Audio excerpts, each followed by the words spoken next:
일본 IT 취업을 꿈꾸고 계신가요? 그렇다면 지금 당장 그 환상을 진짜 점검해 보셔야 해요. 한때 아시아의 실리콘밸리로 불리면서 모두의 선망을 받았던 거대 경제 대국이었잖아요. 그런데 지금 그들의 지갑은요? 전 세계에서 진짜 가장 빠른 속도로 얇아지고 있거든요. 글로벌 IT 인재들을 다 빨아들이던 블랙홀에서 이제는 너무 안타깝게도 기피국가로 전락해버렸어요. 대체 바다 건너 저 섬나라에서 지금 무슨 일이 벌어지고 있는 걸까요? 수십 년 동안 일본은 한국의 많은 청년 엔지니어들에게 확실히 기회의 땅이었어요. 안정적인 사내복지나 수평적인 조직 문화, 그리고 존중받는 전문직의 삶까지. 일본의 노동시장이 여전히 높은 대우를 보장해줄 거라고 굳게 믿었잖아요. 그런데요, 2026년 2월, 이 오래된 믿음을 진짜 산산조각 내버리는 글로벌 지표가 세상에 발표되고 말았어요. 글로벌 HR 리서치 기관 휴먼 리소시아가 발표한 리포트는 너무 가혹했거든요. 미국 달러 환산 기준으로 일본 IT 엔지니어들의 평균 급여 순위가 전 세계 국가 중에 무려 31위, 완전히 바닥을 드러낸 거예요. 이게 단순한 순위 하락이 아니에요. 산업 전반에 울리는 진짜 심각한 경고거든요. 더 뼈아픈 사실은 G7 국가 중에서 일본이 유일하게 현지 통화 기준으로도 마이너스 성장을 기록했다는 거예요. 다른 나라 개발자들이 두 자릿수 연봉 인상률을 축하하면서 웃음 지을 때 일본 엔지니어들은 오히려 실질 임금이 삭감되는 고통을 겪고 있었던 거죠. 물가는 진짜 무서운 속도로 오르는데 임금은 오히려 뒷걸음질 치고 있잖아요. 명백한 증거예요. 과거 아시아 최고 수준의 인건비를 자랑하던 IT 강국의 위상이 어느새 신흥개발도상국들과 연봉을 경쟁해야 하는 수준까지 떨어져 버린 거예요. 이 모든 지표의 중심에는요, 일본 경제의 심장부를 아주 무겁게 짓누르고 있는 무언가가 있어요. 슈퍼인저 통제 불가능한 이 진짜 괴물이 입을 쩍 벌리고 있는 거죠. 자, 그렇다면 이 슈퍼인저라는 거시경제의 높은 파도가 실제 현장 노동자들의 삶을 과연 어떻게 무너뜨리고 있는 걸까요? 우리 한국인 구직자의 시선으로 현실을 한번 들여다봐요. 불과 몇 년 전까지만 해도 일본 취업을 선택하는 건 꽤 합리적인 전략이었어요. 양국 환율도 확실히 안정적이었고 글로벌 경력의 발판으로 타이틀도 훌륭했잖아요.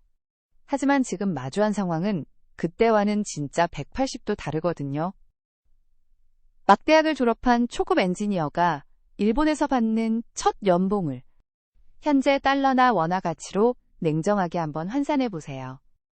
실질적인 기대소득은 과거와 아예 비교조차 할 수 없을 만큼 쪼그라들어요. 한국의 핵심 IT 대기업이나 스타트업이랑 비교해보면 계약서에 서명하는 그 시작 연봉에서부터 이미 메울 수 없는 격차가 확 생겨버리거든요. 같은 언어로 코드를 짜고 똑같이 밤을 지새우면서 화면 앞에서 고생하는데도 단지 국경 하나를 넘었다는 이유만으로 노동의 가치가 정말 절반이 돼버리는 거예요. 물론 일본 기업들 역시 우수한 글로벌 인재들을 너무 붙잡고 싶어 하죠.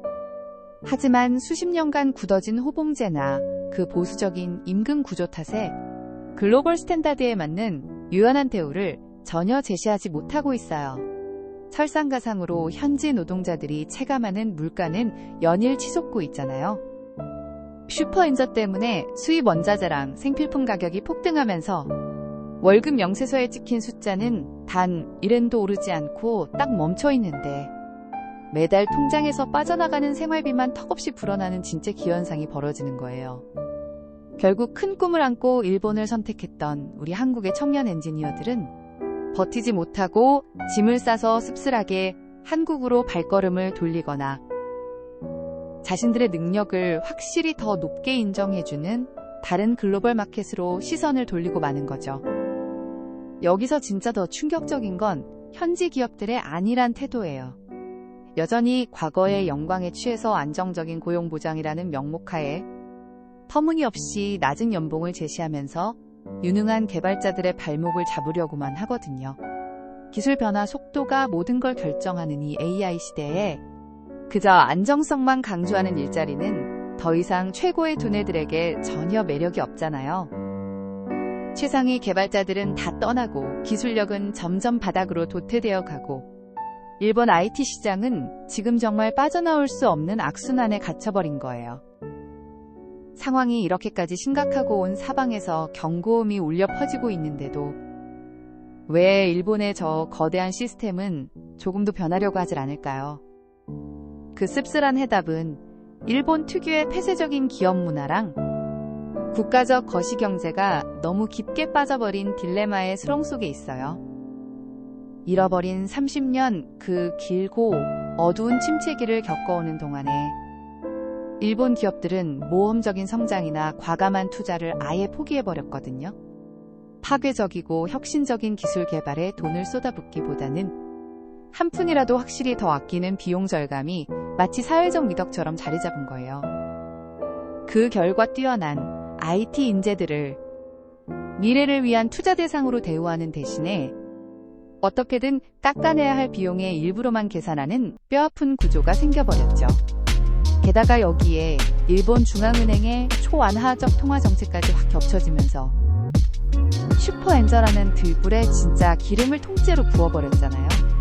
글로벌 인재들을 끌어모을 수 있었던 국가의 경제적 매력마저 결국 자기 손으로 다 불태워버리는 결과를 낳은 셈이에요. 이토록 거대하게 맞물려 돌아가는 경제의 톱니바퀴 속에서 개인 엔지니어의 순수한 열정이나 기술 노력만으로 이 시스템의 한계를 돌파하기란 사실상 계란으로 바위치기에 가깝거든요. 지금 우리가 목격하고 있는 일본 IT 취업 시장의 서늘한 진실은 단순히 연봉 숫자가 좀 낮아졌다는 가벼운 불평이 아니에요. 이건 당신이 가진 그 빛나는 청춘과 커리어의 황금기를 서서히 하지만 너무 확실하게 바다 밑으로 가라앉고 있는 배 위에서 조용히 소모해버릴 것인가에 대한 정말 가장 근본적인 질문인 거죠. 31위. 다시 들어도 진짜 믿기 힘든 숫자잖아요. 그 차가운 숫자 이면에는 슈퍼엔저가 오랫동안 빚어낸 글로벌 자본주의의 먹이사슬이 너무나 선명하게 존재하고 있어요. 과거의 영광은 당신의 오늘을 결코 보장해주지 않거든요. 국경을 넘는 선택은 지금 그 어느 때보다 더 냉정한 계산을 요구하고 있어요. 당신의 그 소중한 재능과 땀방울을 과연 어느 곳에 투자하시겠어요? 이제는 정말 막연한 환상을 거두어내야 해요. 냉정한 글로벌 시장의 숫자가 가리키는 현실을 이제는 똑바로 직시해야 할 때예요.